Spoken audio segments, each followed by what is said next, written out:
Muy buenos días a todos. Gracias por sumarse a esta nueva versión de los webinars que hacemos el área de servicios laborales de PwC. Mi nombre es Gabriel Halpern-Mager, soy abogado y gerente del área. Y para los que no están familiarizados con esta actividad, la venimos realizando desde ya se cumple un año, ahora en marzo. De hecho, el primero fue si no me equivoco, el 17 de marzo, que fue el martes. No va a haber webinar en ese entonces el aniversario en realidad lo celebramos ahora, así que muchas felicidades a todos. No, muchas gracias honestamente por participar, porque finalmente son ustedes, es la comunidad que hemos logrado formar la que hace esto posible. El compromiso fue ir informando tempestiva, objetivamente, en términos técnicos, atender sus dudas y ver cómo podemos ayudarnos entre todos en un momento de mucha necesidad como fue ese, y luego como había mucha gente interesada y se siguen sumando personas nuevas, hemos decidido continuar con esta noble actividad.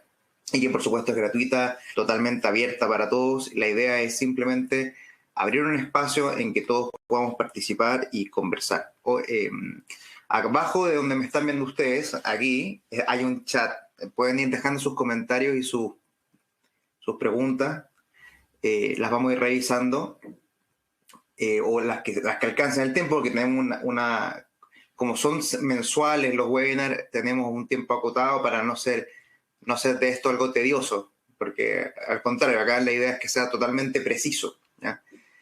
Y hay temas que son muy conversables, entonces finalmente, ¿qué es lo que vamos a ir hablando al final? Que es principalmente el tema de las vacunas, así que si quieren ir dejando sus impresiones y las podemos ir comentando, felices. Bien, el índice, como siempre tenemos un índice para que se enteren de qué vamos a ir hablando exactamente. En primer lugar, vamos a hablar de la ley 21.312, que extendió la ley, que permite la extensión de la ley de protección del empleo, y que de hecho el día de hoy ya podrán ver en algunos medios que hay una noticia relacionada con esto, y lo vamos a ir conversando en su momento. En segundo lugar, vamos a hablar sobre los subsidios estatales, subsidios al empleo, el Contrata, el Regresa y el nuevo, que es el Protege. Y vamos a hablar de los tres porque los primeros dos tienen algunas modificaciones, tienen algunas cosas. El Protege es nuevo, entonces, como no lo hemos tratado antes, vamos a hablarlo ahora. Después vamos a hablar de la circular 3572 de la Suceso, que tiene que ver con los accidentes del trabajo y con la seguridad en teletrabajo un poquito. También les quiero hablar un poco de una sentencia de la Corte de Apelaciones de Chillán, que salió hace poco, la 231, que tiene que ver con los finiquitos electrónicos, que alguna vez lo hablamos. Ya hace cerca de un año hablamos de los riesgos que existen con utilizar el finiquito electrónico de la Dirección del Trabajo, y que hubo un requerimiento a la Contraloría en este sentido incluso, y eso ha generado repercusiones. Por lo menos en Chillán ya hay una concreta y lo vamos a revisar. Y finalmente vamos a hablar de las vacunas. ¿Qué pasa con las vacunas? Y qué pasa con las vacunas y los empleadores y los empleados finalmente, porque hoy el enfoque que se le ha dado a este asunto es solamente ciudadano, abierto. Hay algunas invitaciones a los profesores que nos pueden guiar por donde puede ir la mano, pero los que tenemos experiencia en esto sabemos que a los empleadores se les exige un rol mucho más paternalista y protector. Entonces, en primer lugar, vamos a hablar de la ley 21.312. ¿Cuál es el objeto de esta ley? Fue extender sucintamente los beneficios de la ley de protección al empleo y la ley 21.263, que es la ley que flexibilizó el acceso a los giros de la AFC por parte de las personas cesantes. Originalmente, la suspensión de los contratos se permitía hasta el 6 de marzo. O sea, estaríamos casi llegando al final de la ley de protección al empleo. La nueva ley permite que se extienda la vigencia hasta el 6 de diciembre, pero no la extiende automáticamente. Lo que permite la ley es que sea el Ministerio de Hacienda, en conjunto con el Ministerio del Trabajo, quienes dicten decretos o resoluciones exentas para ir prorrogando estos efectos. Y como va a ir extendiendo los efectos de la ley de protección al empleo, también va a poder ir aumentando la cantidad de giros del Fondo de Cesantía Solidario que pueden recibir los beneficiarios de estos subsidios. Entonces, hoy salió por lo menos, bueno, antes de hablar de eso vamos a seguir un poco más. Entonces, primero se permite la prórroga, la extensión de la ley de la suspensión por acto de autoridad. Ojo con eso, la suspensión. Como les decía, el acceso a las prestaciones por parte de las personas desempleadas, y también extiende la ley de crianza protegida. ¿Por qué? Porque sin decirlo directamente esta ley 21.247 de crianza protegida, que tiene esta ley de médica preventiva parental y la suspensión unilateral en algunas circunstancias, sí remite su vigencia a la ley de protección al empleo. Por lo tanto, en la medida que se vaya prorrogando la vigencia de la ley de protección al empleo, la ley de crianza protegida también va a ir aumentando su durabilidad. Algunos comentarios. Hoy día salió en algunos medios que ya se publicó el decreto por parte de los ministerios prorrogando por la ley de protección al empleo por lo menos hasta junio. Como les comentaba, esta ley 21.312 permite prorrogarla hasta diciembre, pero no es la ley la que lo hace, sino que otorga la facultad a los ministerios para hacerlo. Y el otro comentario que les quería hacer es que se aumenta la cantidad de giros para la suspensión por acto de autoridad, no para pactos. Entonces, al momento en que usted esté negociando eventualmente algún pacto de suspensión, tiene que tener presente la cantidad de giros que ha recibido el trabajador para no incurrir en una suspensión que deje totalmente desprotegido al trabajador. No está prohibido suspender el contrato sin beneficio de AFC. Se puede, pero seguramente va a chocar con expectativas del trabajador, y como esto es un pacto, posiblemente va a terminar en una fiscalización de la Inspección del Trabajo. Se puede, finalmente es un comentario como de asesor, finalmente tenga presente cuántos giros ha entregado la AFC a esta persona si es que está suspendiendo por mutuo acuerdo, porque si es por acto de autoridad no hay problema porque se aumentan los giros, pero por mutuo acuerdo no se aumentaron. Eso en cuanto a esta muy breve ley, y que fue tramitada también de forma express, por decirlo así, por parte del Congreso. No se demoraron mucho, como una semana en tenerla totalmente, tenerla publicada, finalmente eso. Lo que, bueno, finalmente es una noticia alentadora, que puede ser interesante para algunas empresas, finalmente saber que si es que se suspende el contrato por acto de autoridad, que es lo que sigue ocurriendo, y según la doctrina de la Dirección del Trabajo, esta suspensión, como ya lo comentamos en enero, puede ocurrir por aplicación del plan paso a paso. Por ejemplo, si se cierran los pasos fronterizos y no pueden llegar turistas a un determinado sector, por ejemplo, por cuarentenas, eso podría dar pie a que las empresas de turismo, que era el ejemplo que decía el dictamen, dicen por suspendida el contrato de trabajo por un acto de autoridad. Y en ese caso, en esa hipótesis, esos trabajadores van a estar protegidos. Entonces ahí se nos agrega una herramienta para ir evaluando dos cosas, como lo comentamos en el pasado: ir evaluando las suspensiones por acto de autoridad, que no requieren de una resolución expresa, sino que el plan paso a paso igual puede dar pie a una suspensión, y calcular para las suspensiones de mutuo acuerdo los giros que hubiesen obtenido estas personas de parte de la AFC en forma previa. A ver, vamos a ver una pregunta.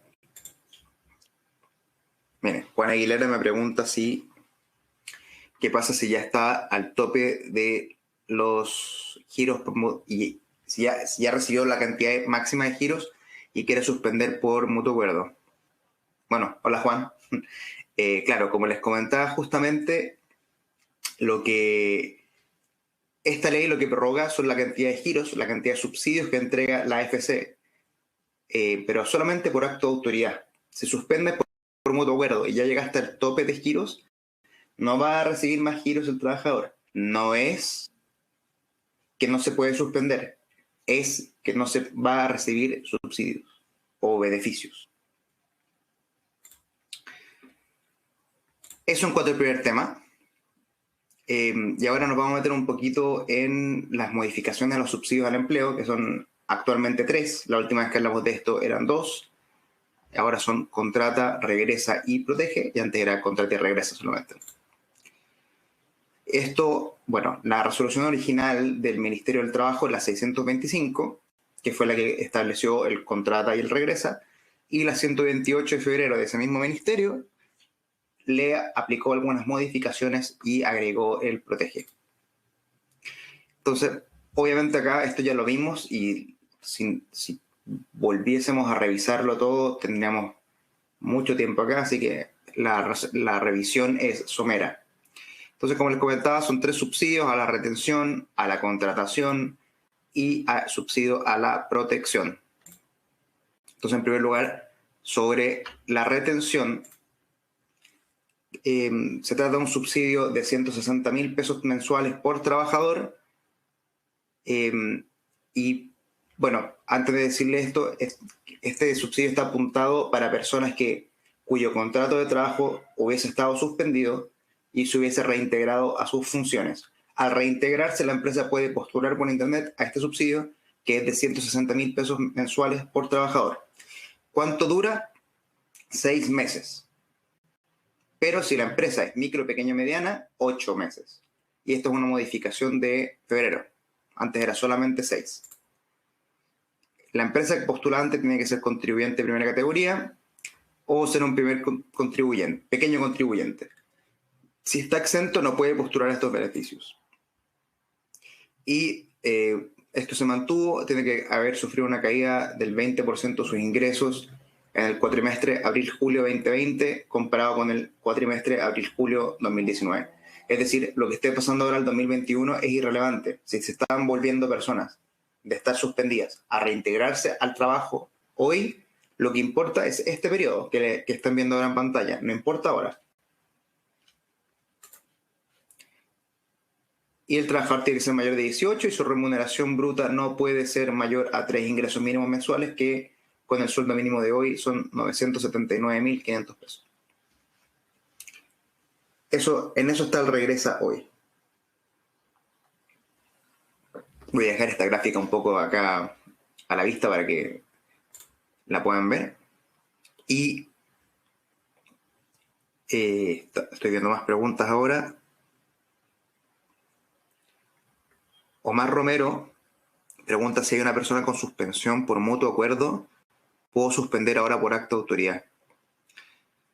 La pregunta no es muy clara, Omar, porque no entiendo si es que estando suspendido por mutuo acuerdo se suspende por acto de autoridad, o si fue suspendido por mutuo acuerdo en el pasado, puede ser suspendido por acto de autoridad en el presente. Voy a responder las dos.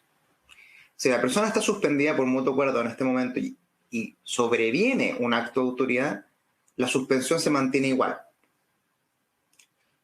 Si la suspensión fue pactada por meses, la suspensión por mutuo acuerdo debería suspenderse mientras dura el acto de autoridad. Entonces, si fueron 2 meses y entre medio de un acto de autoridad 2 semanas, los 2 meses se van a extender, obvio.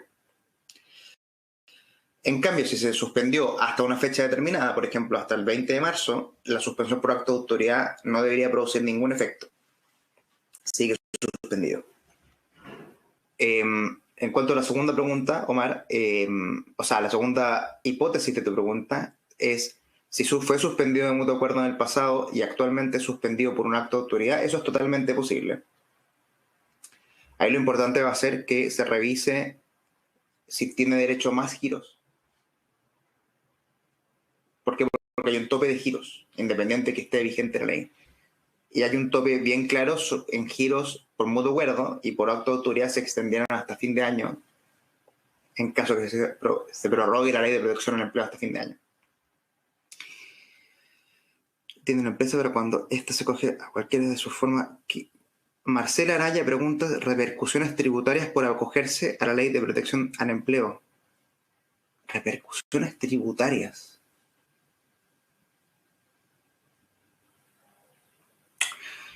A ver, no hay una repercusión tributaria por acogerse a la ley de protección al empleo propiamente tal, pero sí hay limitaciones por motivos tributarios. Por ejemplo, si una empresa tiene presencia en un paraíso fiscal o está controlada por una sociedad en un paraíso fiscal, no puede acogerse a la ley de protección al empleo.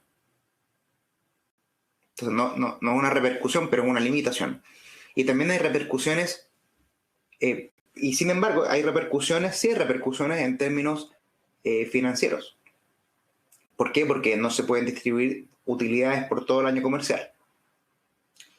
Y si está la mitad o más, la mitad más uno suspendida, la dieta de los directores de las sociedades anónimas tienen que reducir proporcionalmente su renta al porcentaje que le toque a sus trabajadores. Entonces, no hay una repercusión tributaria. Hay restricciones ocurridas en virtud de una situación tributaria, que es lo de los paraísos fiscales, y hay repercusiones financieras y remuneracionales para los directores. Eso, no sé si era un poco compleja la pregunta, Marcela, pero intenté responder a lo mejor posible al pimponeo. Bien, eso en cuanto volvemos al subsidio, esto él regresa, vamos a pasar al contrata. En nomenclatura de dirección del trabajo se le conoce como contrata al subsidio de la contratación. El subsidio de la contratación, a diferencia del otro, es una bonificación que es obviamente está destinado a los trabajadores que ingresan a la compañía, a los trabajadores nuevos. Y esta bonificación corresponde al 50% de su remuneración bruta, con un tope de 250.000 pesos si se trata de un hombre mayor de 24 años, y un 60% de la remuneración mensual bruta si se trata de mujeres o jóvenes o discapacitados, con un tope de 270.000 pesos. La vigencia también fue modificada en febrero y es de 6 meses para las grandes empresas, y para las micro, pequeña y mediana son de 8 meses. Y ahí pueden sacar la matemática, un subsidio de tope 270.000 pesos si son mujeres, jóvenes y discapacitados, por 8, eso es por trabajador. Más fácil es si fuese un hombre mayor de 24, 250 por 6, que es 1,5 millones, si no me equivoco. Entonces es un subsidio de 6 meses que equivale a 1,5 millones de pesos por trabajador. Lo que lo hace bastante interesante. Bastante interesante. Requisitos para la empresa, igual que el anterior, tiene que ser un contribuyente de primera categoría. El ingreso nuevo tiene que significar un aumento de la planilla de referencia, es decir, la gente que vaya ingresando tiene que significar que haya más trabajadores en la empresa, y no sirve que se finiquita la mitad y se recontrate, porque ahí quedaríamos igual. Tiene que estar sobre el número original. Y la gran empresa tiene un requisito adicional, que es que la planilla de referencia, que es de julio, se tiene que armar una planilla de julio de 2020, tiene que mantener el 80% de la identidad de esas personas de julio.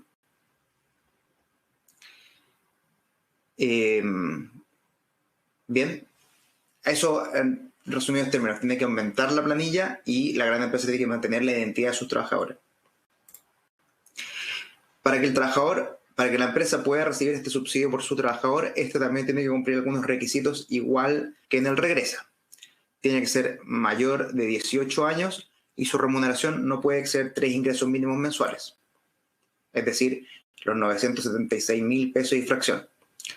Los trabajadores nuevos tienen que ser contratados luego del 28 de septiembre. Ya, este requisito ya no es tan importante porque ya ha pasado bastante tiempo. Entonces, los nuevos de hoy siguen valiendo. Y hay un requisito más, que cuando hablan de trabajador nuevo, significa que luego del 28 de septiembre, este trabajador no pudo haber prestado servicios para este grupo. ¿Qué quiere decir esto? Que si lo contrató en septiembre, recibió el beneficio 5 meses hasta ahora, lo despide y lo vuelve a contratar, no sirve. Porque ya no es un trabajador nuevo. Porque ya trabajó para el grupo. En eso está el subsidio contrata, y esas son las modificaciones, las principales. Incluir las modificaciones. Este es el estado general del subsidio. Y finalmente, el subsidio protege, que se trata de un beneficio para el cuidado que se entrega a las personas que tienen a su cuidado niños y niñas menores de 2 años. A ver, voy a ver si hay preguntas.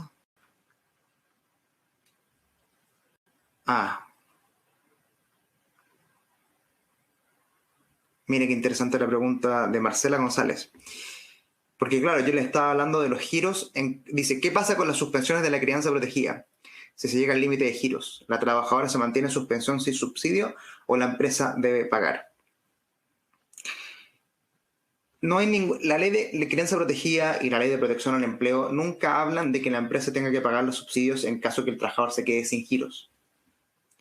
Por lo tanto, si la trabajadora o el trabajador en la suspensión unilateral decide suspender su contrato unilateralmente en virtud de la ley de crianza protegida y no tiene derecho a más giros, no va a recibir más giros de la AFC.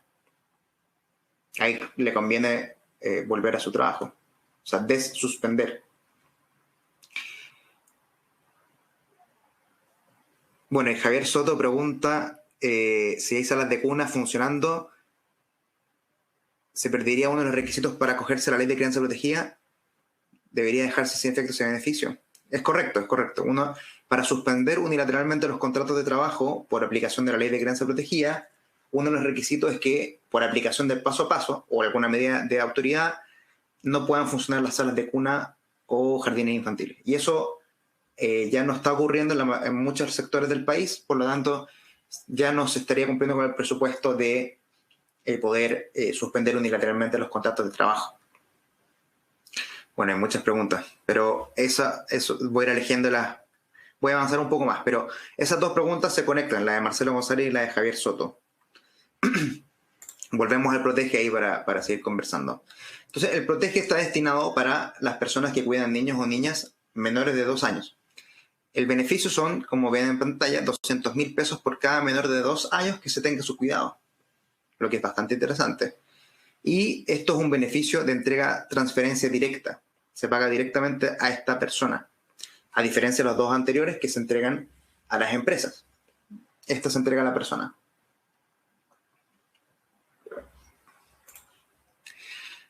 Como decía, es una transferencia directa, dura 3 meses. Este beneficio, o sea, son 600.000 pesos por cada niño, niña que se esté cuidando, pero el Ministerio del Trabajo podría, el subsecretario, prorrogar su vigencia por 3 meses más. Se puede postular desde el 15 de marzo. Entonces, ¿quién va a recibir esto? La madre trabajadora dependiente o independiente, pero tiene que ser trabajadora. Y ayer estábamos conversando de esto, cómo se va a definir qué madre o quien tenga el cuidado personal del niño o niña es cesante o independiente, trabajador independiente. Yo creo que hay una línea bien borrosa ahí. Lo que va a beneficiar a las personas porque van a poder postular de todas maneras al beneficio. Y en línea con eso tiene que estar contratado o haber sido reincorporado a su trabajo. Y ahí volvemos al trabajador independiente. ¿Cómo se va a verificar eso? Difícil. Pero acá lo más importante es que la persona va a recibir este beneficio si no tiene derecho a sala de cuna por su empleador. Entonces, si tiene derecho a sala de cuna por su empleador, no va a recibir el Protege. Si no lo tiene, va a recibir el Protege por una suma de 200.000 pesos, que es una transferencia directa. Es interesante igual esto de la transferencia directa, que la ley no permite a los empleadores hacer transferencias directas por este concepto. Lo hizo en la pandemia como una situación excepcional. Pero cuando no hay situaciones excepcionales, está prohibida la transferencia directa. Hay que pagarle, hay que reembolsar la sala de cuna. Si es que se aplica ese mecanismo de cumplimiento. Pero la ley sí le permite al Estado hacer transferencia directa. Igual que con los beneficios de la Ley de Protección al Empleo, hay requisitos con las cotizaciones. ¿Ya? Pero son mucho más flexibles que las otras, que con la Ley de Protección al Empleo. Acá se exige que tenga 4 cotizaciones declaradas y pagadas en el último año.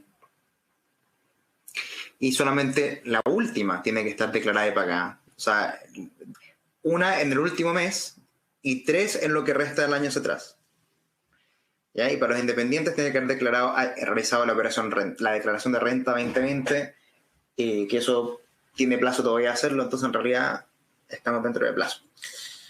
Entonces, si se acuerdan, la Ley de Protección al Empleo, por ejemplo, las suspensiones de mutuo acuerdo por lo menos exigen que tengan cotizaciones con el mismo empleador los 3 meses anteriores o 6 en el último año.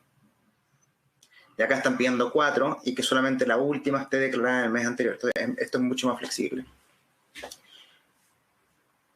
Bien, limitaciones.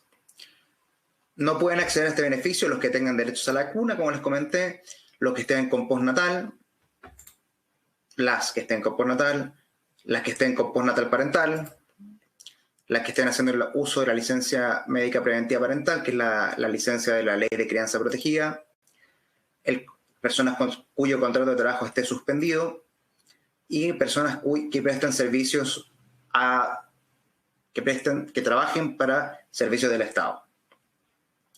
Porque ellos reciben, bueno, yo asumo que eso es porque reciben la integridad de sus remuneraciones. El contrato suspendido no procede a la entrega porque primero se puede atender al niño o niña porque tiene el contrato de trabajo suspendido y además está recibiendo un beneficio estatal también. Y si está haciendo uso de licencia médica, también puede, o sea, el razonamiento es que puede cuidar al niño o niña.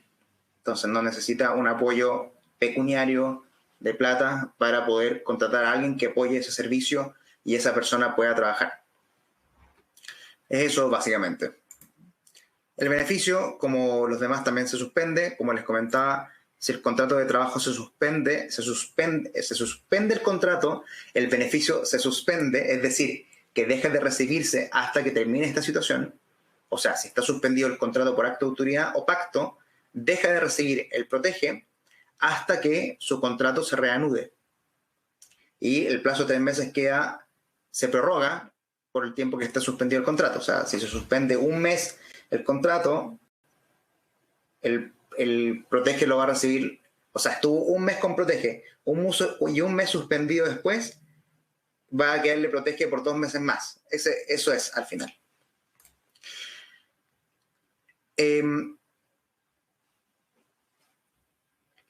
Ojo que si la persona que tiene su cuidado menor, los menores de edad de 2 años, tiene más de un empleador, el beneficio se suspende siempre y cuando la suspensión de su contrato sea respecto de todos sus empleadores.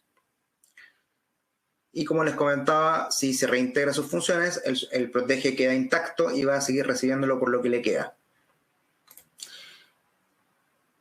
Con cotizaciones de seguridad social, si es que no se pagan las cotizaciones dentro del plazo, se suspende el beneficio hasta que se haga y no, por lo tanto no es que se pierda el beneficio. Tiene que ser por 2 meses contigo. Y al momento que se paguen las cotizaciones va a recibir el beneficio retroactivamente. Entonces es bastante permisivo el subsidio protege para este incumplimiento previsional, siendo que las demás leyes son bastante más estrictas con esto. Es interesante igual que se incentiva a cumplir con las leyes sociales y eso, a mi entender, siempre es positivo porque la seguridad social es fundamental. Eso es lo que suspende el beneficio, pero también se puede terminar el beneficio. Es decir, aunque queden meses restantes de esos 3 que les comentaba, se deja de recibir el beneficio. En primer lugar, se pierde el beneficio si se termina la relación laboral. Ahí deja de recibir el protege. Si lamentablemente fallece el menor, lo que es una redundancia al final, porque el fallecimiento... no es una redundancia, está bien. Si fallece el menor, también pierde el beneficio. O si pierde el cuidado del menor. O si el empleador pasa a tener la obligación de otorgar el derecho a la cuna, o si el trabajador se acoge a una licencia prenatal o postnatal. En cualquiera de esos casos se termina el beneficio. Los que les mencionaba antes es cuando se suspende el beneficio, pero estos terminan el beneficio independientemente queden giros pendientes. Se extingue el beneficio también cuando se termina los 3 meses que correspondían del beneficio y si el niño o niña cumple 2 años.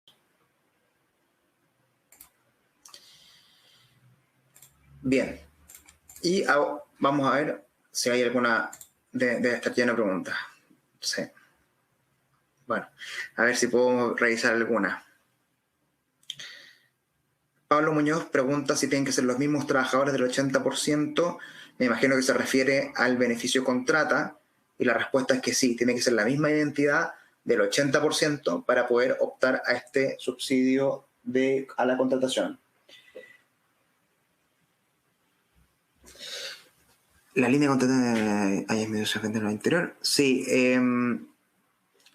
Mira, Marcela Río pone un punto interesante, que es que igual hay un beneficio, hay un requisito sobre las pérdidas económicas de la empresa para poder optar a este subsidio, y la respuesta es que sí, hay varios requisitos en esa línea, Marcela, pero no las vimos por temas de tiempo. El subsidio contrata lo vimos en un capítulo anterior, así que si alguien tiene más dudas de eso me puede hablar y yo les puedo enviar la respuesta.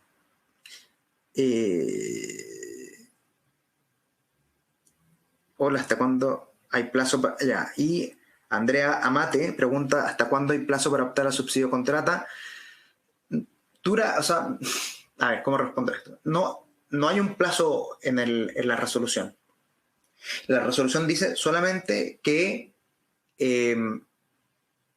se va a extinguir este subsidio una vez que el Ministerio del Trabajo dicte un nuevo decreto que deje sin efecto el subsidio. Así que, por lo tanto, por ahora, estamos bien.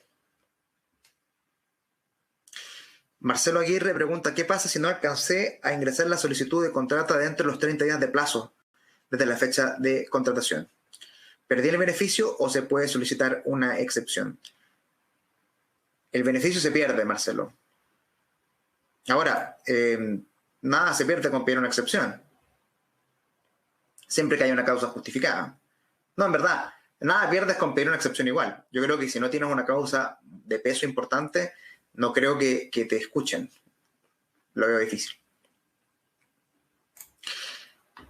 Ya.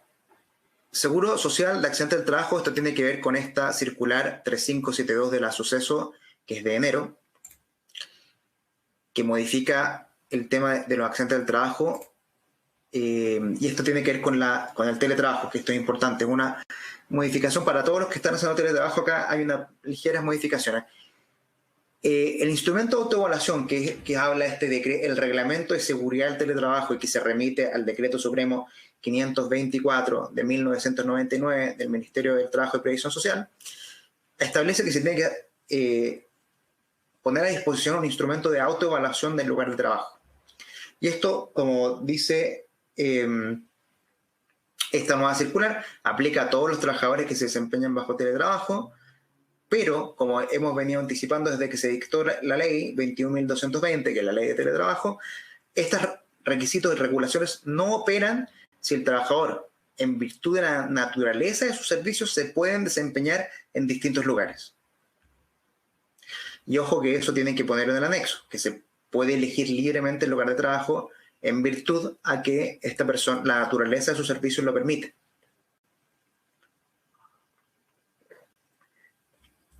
Y en ese caso, si el trabajador es libre de elegir desde dónde prestar sus servicios en teletrabajo, porque la naturaleza de sus servicios lo permite, tampoco se va a exigir, según esta circular de la Suceso, la matriz de identificación de peligros y evaluación de riesgos. Esto ya como que lo sabíamos, porque está en la ley 21.220 y también en el reglamento de seguridad. Obviamente siempre nos estamos preocupados porque qué va a decir la otra autoridad y no sé. Y por eso era importante, les quería comentar esta circular que nos da tranquilidad en este punto. Ya es un tema totalmente cerrado y quedó zanjado en este sentido. El trabajador que es libre de elegir su lugar de trabajo para prestar sus servicios vía teletrabajo no requiere autoevaluación ni matriz de identificación de peligros y evaluación de riesgos. Si el trabajador tiene un lugar definido para el teletrabajo, sí. Y en ese sentido, aunque el trabajador, aclara esta circular, sea totalmente libre para elegir el lugar desde donde presta sus servicios, el seguro de la ley 16.744, que es el seguro de accidentes del trabajo, también le cubre. Ahora, va a haber un tema práctico ahí de acreditar o concluir cuándo un accidente de trabajo es un accidente, constituye un accidente laboral en estas circunstancias. Va a ser casuístico, caso a caso, vamos a ver cómo se argumenta. Pero esta circular igual da algunos ejemplos y señala que son aquellos accidentes de origen laboral que son asimilables a los que ocurren en una jornada normal o a la antigua, vamos a decirle. Ejemplo, traslado en el área de colación, ocurridos en la obtención de insumos, en la satisfacción de necesidades fisiológicas, que eso es ir al baño, contactos laborales, etc. Entonces, si yo estoy trabajando desde la casa de un amigo, por ejemplo, o de un familiar, y me paro con un café y me caigo, eso sería un accidente laboral. Y me cubriría la ley 16.744. Y ahí, bueno, seguramente los van a impugnar, pero habrá que pelearlas, ¿no?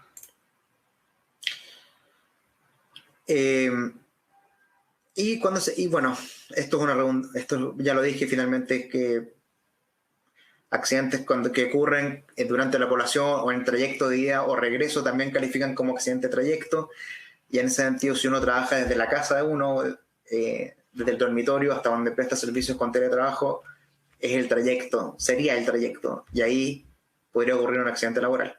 Pero si uno sale a buscar colación, por ejemplo, ahí también puede haber accidente laboral porque ocurren en horario de traslado, en horario de colación. Interesante.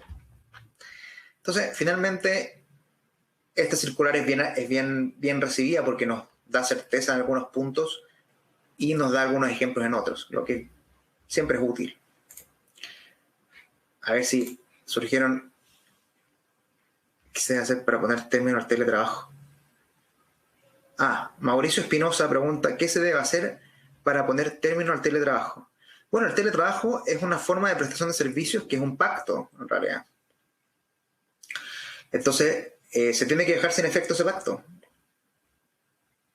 Y eso puede ocurrir de mutuo acuerdo, firmando un anexo, dejándolo sin efecto, o puede ocurrir que si el teletrabajo se pactó en un anexo posterior al contrato de trabajo, ambas partes mantienen un derecho que se le conoce como el derecho a retracto, que cualquiera puede dejar sin efecto este anexo y solamente debe mediar un preaviso de 30 días.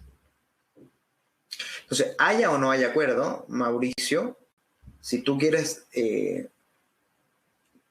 hacer que termine el teletrabajo o dejar sin efecto el teletrabajo, simplemente deberías notificar al trabajador de esta circunstancia con 30 días de antelación y para que vuelva presencialmente. Esto si es que el teletrabajo se pactó en un anexo. Si es que si se pactó en el contrato de trabajo que dio origen a la relación laboral, solamente se puede modificar de mutuo acuerdo. Ahí hay una diferencia interesante. Ahora, me imagino que quizás me van a decir que no hay anexo. Si no hay anexo, acá hay algo interesante, que el teletrabajo se puede pactar consensualmente, o sea, sin anexos. El tema es que incumples toda la normativa laboral. Pero en la práctica, sí existe un anexo verbal, por decirlo así, que reguló el teletrabajo. Entonces, para dejarlo sin efecto, corre esta misma norma de el preaviso de 30 días para volver presencialmente, aunque no lo haya. ¿Por qué? ¿Y por qué lo recomendaría de esa manera, Mauricio? Porque que no haya anexo significa muchas infracciones a las leyes laborales y administrativas. Pero no dar el preaviso, como les estoy comentando, implica más infracciones administrativas. Entonces, si existe una fiscalización, vas a ir acumulando infracciones. Entonces, como esta norma igual te rige, lo recomendable, por supuesto, es que des el preaviso como corresponde. Y por último, si nos van a multar por algo, no nos multen por todo.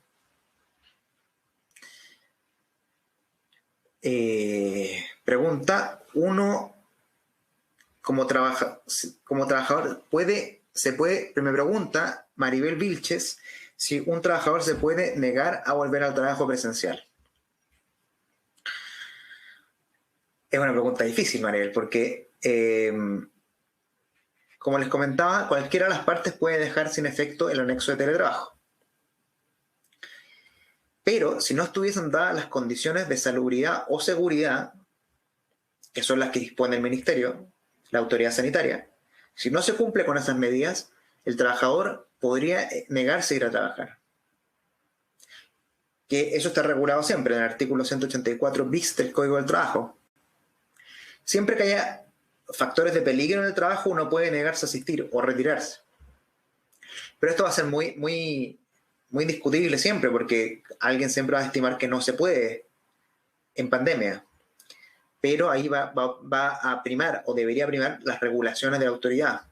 Entonces, si la empresa cumple con las normas de la autoridad, en el sentido de permitir el distanciamiento social o fomentarlo en la medida de lo posible, evitar el contacto con público, con terceros, tener a disposición para el lavado de manos, mascarilla, etc., no me parece que se darían los requisitos para apelar a una hipótesis de inseguridad en el puesto de trabajo. Esto seguramente llegará a la inspección. Yo creo que antes de incurrir en acciones así, que si hay desacuerdo en cuanto a este tema entre empleador y trabajador, lo más seguro es que se desencadene un conflicto laboral entre ellos, que terminaría con la relación laboral quebrantada seguramente, ahora o unos meses más. Entonces, ¿cómo abordar bien este tema? Bueno, pues aparentemente sería prudente, no sé, pedir a la inspección, la fiscalización, antes de tomar una medida de forma unilateral por parte del trabajador. Creo yo, por último, así uno se basa en lo que hizo una autoridad. Pero como puedes desprender de mis comentarios, Maribel, es una situación bien borrosa o limítrofe, como que la línea está media ahí entre medio, es muy complicado, muy complicado. Yo me basaría en que se cumplan las normas de sanitarias que dispuso la autoridad. Bien. Ahora vamos a hablar de Chillán, de la ilustrísima Corte de Apelaciones de Chillán. Esta es una sentencia que se dictó recientemente, que acogió un recurso de nulidad. Y esto es lo interesante. El Tribunal de Instancia, el Juzgado de Letras del Trabajo de Chillán, había rechazado una demanda porque se había firmado un finiquito electrónico. Y al firmar el finiquito electrónico no constaba una reserva de derechos. Entonces se fueron de nulidad. Y la nulidad se acogió.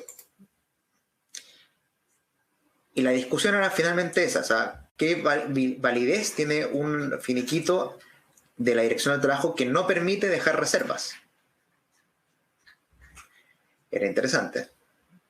Yo siempre lo vi con mucho resquemor porque decía, primero está el tema del ministro de Fe, que en realidad es un sistema, no es presencial, y eso ya era una modificación importante sin que haya una modificación legal que lo permitiese, porque esto fue implementado por la Dirección del Trabajo sin que hubiese una ley que lo permitiese. Entonces, de un principio habían dudas de esto, de mi parte, como, ¿será sostenible esto?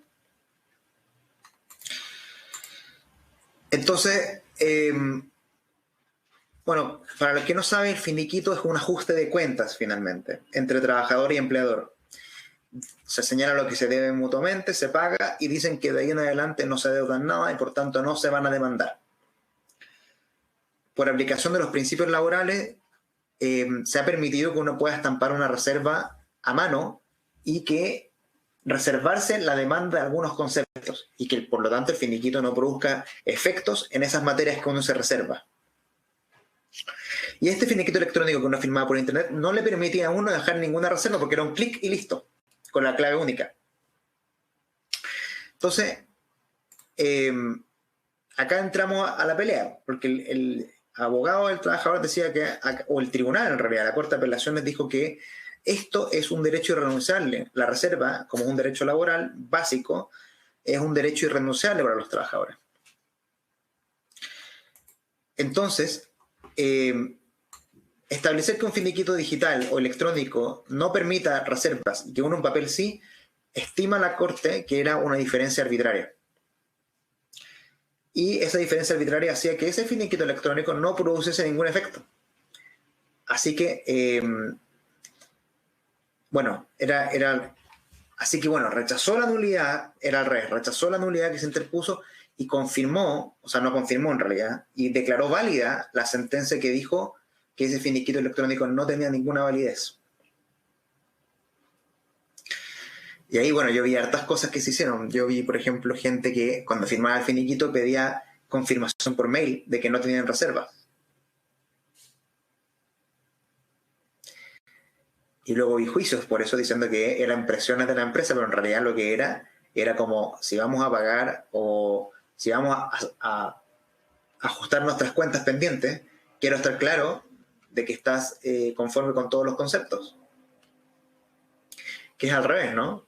Lo normal era que el trabajador o trabajadora en el finiquito dejase una reserva, el trabajador no se metía, y en estos otros casos que vi, como para cerciorarse, porque acá estábamos en un problema evidente en el finiquito electrónico, el trabajador rechequeaba si no existían reservas.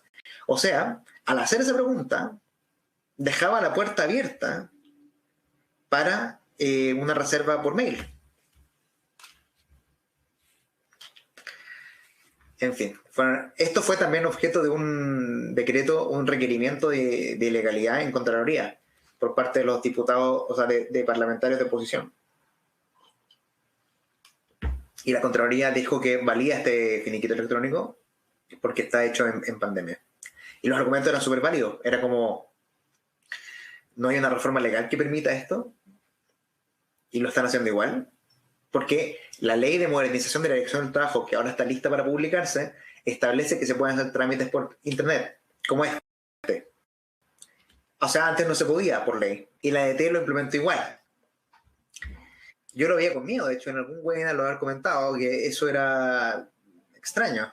Bueno, la Contraloría le dio la razón, la derecha o la izquierda, dependiendo de si somos zurdo o diestro, a la Dirección del Trabajo y validó su actividad. Yo creo que, bueno, finalmente habían ciertas dudas legales de esto, formales, pero yo creo que era necesario. Hubo un momento en que estaba casi la totalidad del país encerrado en sus casas y era imposible reafirmar finiquitos finalmente. Entonces, obligar a la gente a la notaría era un crimen, no un crimen, pero era, ¿para qué si se podía firmar por internet? En fin, quedó pendiente este tema de las reservas. Y ahora la Corte, en este caso, la Corte de Chillán ya se manifestó. Seguramente verá la Suprema esto, así que vamos, aunque no sé en verdad, no hay otros antecedentes para cotejar este criterio jurídico, pero vamos a ver qué pasa. A ver si alguien me dice, ya, perfecto. Hay varios comentarios.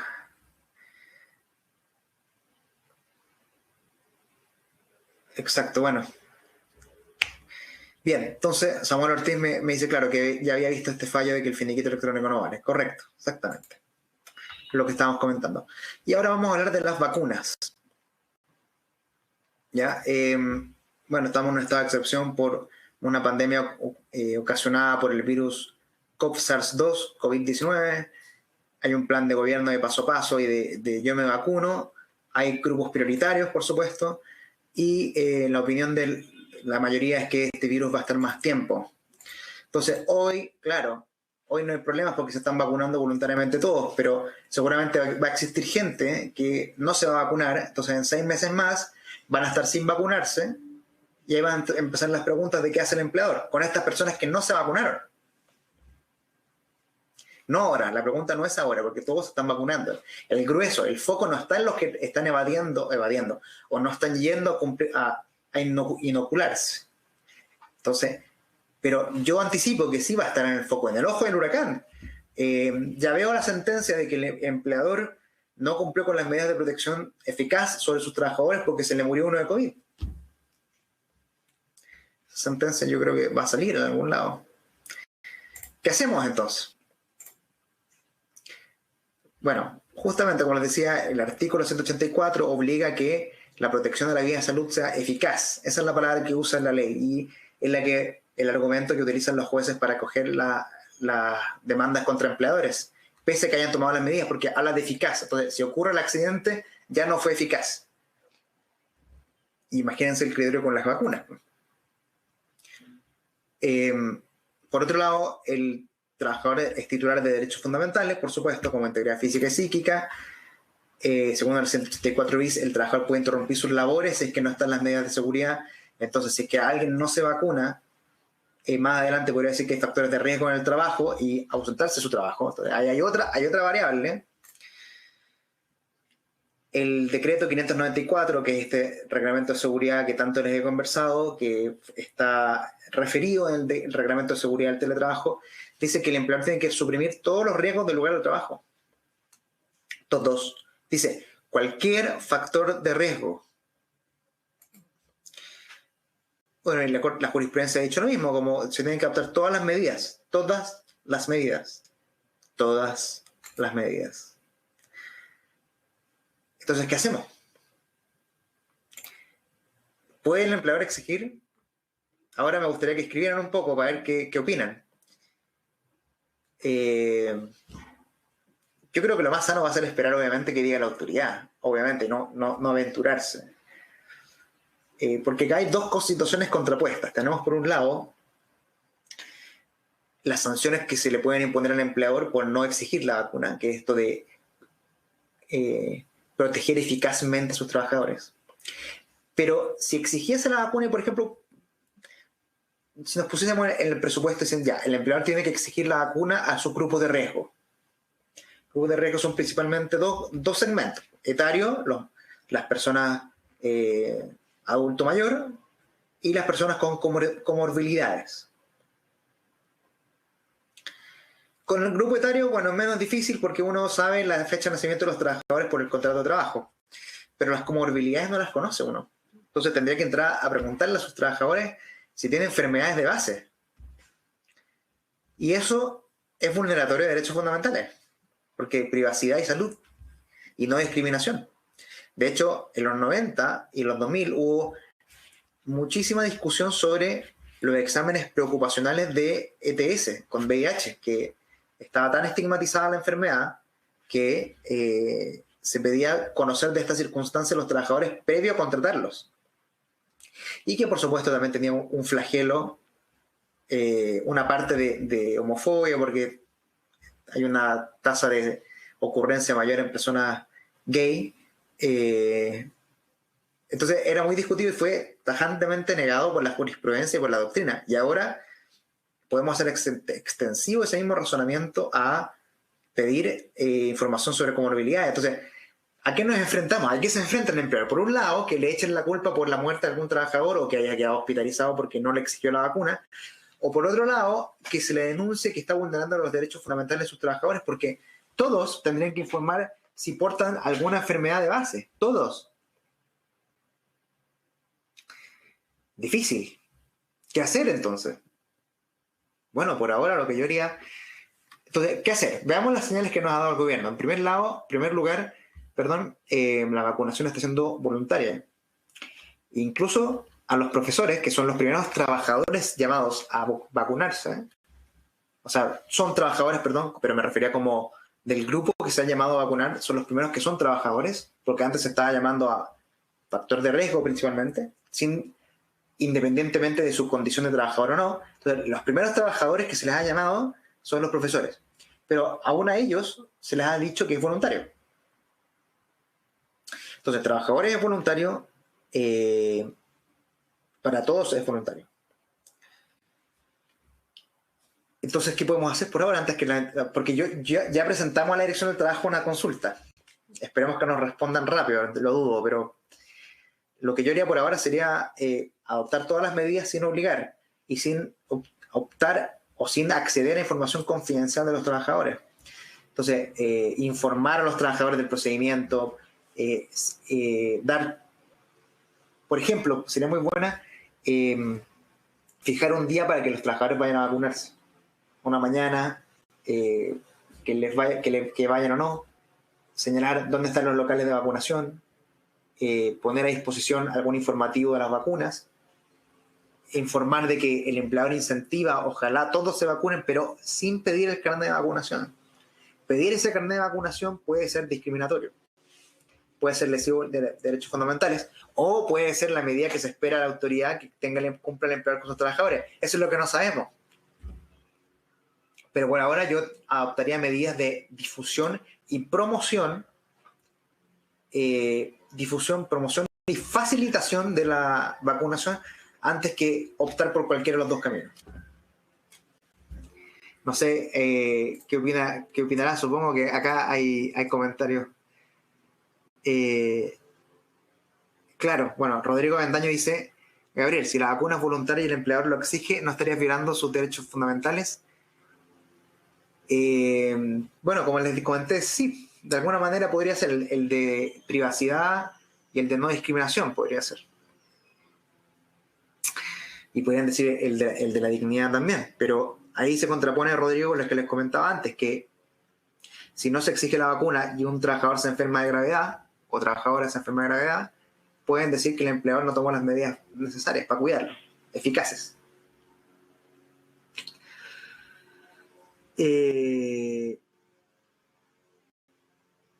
Perfecto. ¿Podría vincularse? Claro. César Riquelme dice que podría vincularse el trabajador por un no autocuidado y por poner en riesgo a los demás trabajadores. A ver, poner en riesgo a los demás trabajadores yo creo que no, porque la vacuna no asegura inmunidad.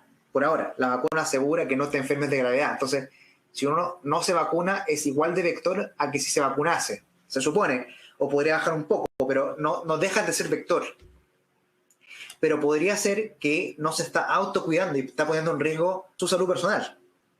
Y eso sería una causal de despido, que es la del 160 número 1, letra C. Que es actitudes temerarias contra su propia salud. Y si uno despide a alguien por eso, podría ocurrir lo que dice Rodrigo, que es una vulneración a los derechos fundamentales del trabajador. Y si no lo despide y se enferma de gravedad, después van a decir que como empleador debimos haberlo desvinculado porque era la medida de protección eficaz. Por último, que no se exponga al trabajo, o haberlo obligado, o exigir el carnet de vacunación. Bien, y Liliana Rocha dice que debería ser voluntario y no exigible por el empleador. El empleador deberá tomar las medidas de seguridad y protocolos del MinSal. Sí, interesante. A ver, en atención a la exigencia de los empleadores de cuidar a sus trabajadores. Mira qué interesante. Erika Rivera pregunta lo siguiente. Dice, en atención a la exigencia que se hace a los empleadores de cuidar la salud de sus trabajadores e implementar todas las medidas de resguardo de la vida y salud, se puede solicitar al trabajador que firme un documento por el que autorice al empleador a conocer los resultados de exámenes ocupacionales y preocupacionales, como también declarar enfermedades, alergias y otras afecciones. Ahí está lo que les decía antes. Mi comentario es que acceder a esta información confidencial de trabajadores puede ser discriminatorio y lesivo del derecho a la intimidad. Intimidad, sí. A la dignidad y a la no discriminación, porque podría dar pie a discriminaciones arbitrarias, según ellos. Entonces, más que un documento que exceda a esta información confidencial, Erika, yo lo veo lo miraría con cuidado. Yo soy más de la opinión de, como les comentaba, de fomentar y las buenas prácticas y todo, y el autocuidado, y que si es factor de riesgo, con mayor razón se vaya a vacunar. Pero sí se podría firmar algún anexo, algún documento, algún protocolo en que el trabajador se encuentre informado de todos los riesgos que existen, de quién es factor de riesgo y quién no, cosa que él sepa si es o no, cuáles son las consecuencias y qué le puede ocurrir. Sería más una firma de un documento informativo del empleador al trabajador, más que información que le proporcione el trabajador al empleador. Que ahí es como donde caemos en algo que podría ser, nos podría enredar. Por lo menos hasta, Erika, que la autoridad nos dé más luces al respecto de qué hacer. Porque como decía Liliana, como decía Rodrigo, esto podría ser objeto de una denuncia de derechos fundamentales. Mira, acá alguien de la H, Pablo Anabalón, dice, y en cuanto a la entrega de información al trabajador, que era lo que estaba conversando a propósito de Erika, tal vez sería útil que el empleador deje constancia en el documento suscrito por el trabajador que éste ha sido debidamente informado del proceso de vacunación, ello a fin de resguardarse ante el fiscalizador. Correcto, estoy completamente de acuerdo con esa opinión de que el empleador informe por escrito, cosa que si lo fiscalizan o lo demandan, pueda decir, hey, yo dije esto. Una nueva contratación, mira qué interesante pregunta de Saray Rivas, ¿una nueva contratación debería informar si tiene enfermedad de base? Yo creo que no. No, porque por derecho a la intimidad, a la confidencialidad, a la honra y a la no discriminación. Ahora, esto está en desarrollo, vamos a ver qué dice la autoridad, porque esto es un problema no de hoy, sino que de varios meses más, cuando quede este flagelo de gente sin vacunar como trabajadores. Estamos hablando de relaciones laborales, por supuesto. Y ahí se nos va a dar el problema, porque ahora la autoridad está enfocada en vacunar a la mayor cantidad de gente posible, y es evidente. Después va a quedar este porcentaje de personas que no se va a vacunar. ¿Y qué vamos a hacer? Bueno, esperamos que nos dé más luces. Pero por ahora yo no pediría información sobre enfermedad de base, porque eso podría ser riesgoso en justo lo que les estaba comentando de discriminación. Ya ahí está, vamos a ir cerrando. Marcelo Mella dice, en algún momento se podría considerar la vacunación como un requisito de salud laboral, así como otros requisitos o condiciones que se exigen para ruido, trabajo en altura. Puede ser. Puede ser. Si exigen la vacuna como algo basal, nos aliviaría mucho la pega, por decirlo así, porque el análisis estaría hecho y las obligaciones del empleador estarían claras. Ahora estamos analizando con lo que tenemos y sin una disposición clara de la autoridad. Y yo no le tengo mucha fe a eso en todo caso, Marcelo, porque la influenza, por ejemplo, no es obligatoria, la vacuna contra la influenza. Ahora, esto es distinto, una pandemia mucho más mortal, se supone. No, creo que la influenza es igualmente de mortal, creo, pero ahí no tengo idea. Pero por último, esta es más mediática. Quizás podrían tener un criterio distinto, no sé. Yo creo que es un debate, obviamente nosotros estamos escribiendo bastante esto en medios y estamos preparando un artículo para revista científica y todo, pero por ahora, así como análisis para una empresa, me quedaría en lo que les he mencionado. Lo otro que estoy hablando es más académico. Para llegar a una definición de autoridad. Bueno, Paulina dice que sí, se puede pedir una declaración de salud luego de la contratación. Yo creo que no, Paulina. O sea, no se puede. O sea, de que se puede, se puede. Me parece que es poco prudente, porque te pueden denunciar que estás vulnerando estos derechos fundamentales que te digo, la intimidad, confidencialidad y honra de la persona, y no discriminación. Yo me basaría, como mencionaba, como conversábamos con Erika, a propósito del comentario de Erika, en esta información hacia los trabajadores, bueno, y que fue también Pablo intervino en esta conversación, en informar todo debidamente a los trabajadores y con eso dejar constancia.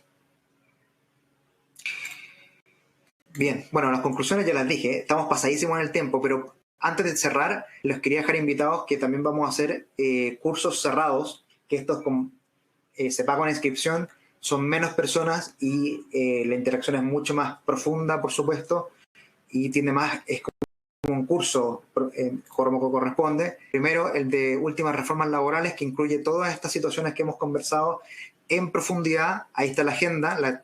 Y también vamos a hacer el de las contingencias laborales del teletrabajo, que tiene una perspectiva totalmente práctica y actualizado. Todo esto está actualizado porque, como ven, es noticia en desarrollo permanentemente. Son estos dos cursos que vamos a hacer en las próximas semanas. Como ven acá, el de reformas laborales el 23 y 24 de marzo y el teletrabajo el 6 y 7 de marzo. Cada curso son 2 módulos de 2 horas y tienen un precio. Por inscribirse en ambos cursos hay un precio especial, hay un descuento interesante. El contacto de inscripción es Erika Arevalo, que está acá en la pantalla, o me pueden escribir a mí o a Daniela. Ahí está mi contacto. Pero como les comentaba, nosotros aparte de estos webinars abiertos y gratuitos, también hacemos cursos cerrados que van al fondo del asunto, por decirlo así. Y son estos dos, totalmente actualizados. El de reformas laborales, que incluye ley de protección al empleo, ley de crianza, ley de teletrabajo para trabajadoras embarazadas, subsidios al empleo, las medidas de protección a menores de edad, la ley de inclusión laboral, los dictámenes de la Dirección del Trabajo en este respecto y lo que haya sobre vacunación, que obviamente es muy importante. Y en teletrabajo analizamos todas las contingencias que puede tener el empleador, cómo avanzar paso a paso para evitarlas y analizamos las multas que les puedan sacar una por una, cosa que hablar estratégicamente cómo evitar que nos multen. Y todo esto actualizado porque todo esto va desarrollándose por la Dirección del Trabajo, la jurisprudencia de los tribunales también va con nuevos pronunciamientos y todo eso se incluye para que tengan pleno conocimiento de estas materias. Como les comentaba, son 2 módulos de 2 horas que se hacen vía online y lo dicto yo con Daniela Rossi, que trabaja conmigo acá en el Departamento de Servicios Laborales. Ya, ahí está mi contacto. Como siempre, muchas gracias a todos por participar. Nos extendimos 5 minutos porque partimos a las 10:05, así que 11:05, 11:10, breve extensión. Muchas gracias a todos por participar. Dejen sus comentarios igual, estos igual me llegan a mí. Si queda algo pendiente acá en las más de 80 interacciones que hubo hoy, creo que son 80, les puedo decir... se me quedó pegado esto. No se me quedó pegado. Sí, son 80 interacciones. Sigan diciendo porque a mí me queda un registro y puedo tomar contacto con ustedes. Como siempre, un gustazo compartir con ustedes, un placer. Siempre gente muy informada, algunos no tanto, y qué bueno que puedan aprender un poco. Nos estamos viendo. El próximo webinar laboral siempre se les va a ir yendo informando. Y cualquier cosa, como siempre, estamos a su completa disposición. Muchas gracias a todos. Síganos en redes sociales, en LinkedIn. Búsquenme a PWS de Chile o a mí. También publicamos muchísima información por ahí. Muchas gracias a todos y que les vaya muy, muy bien. Nos estamos viendo.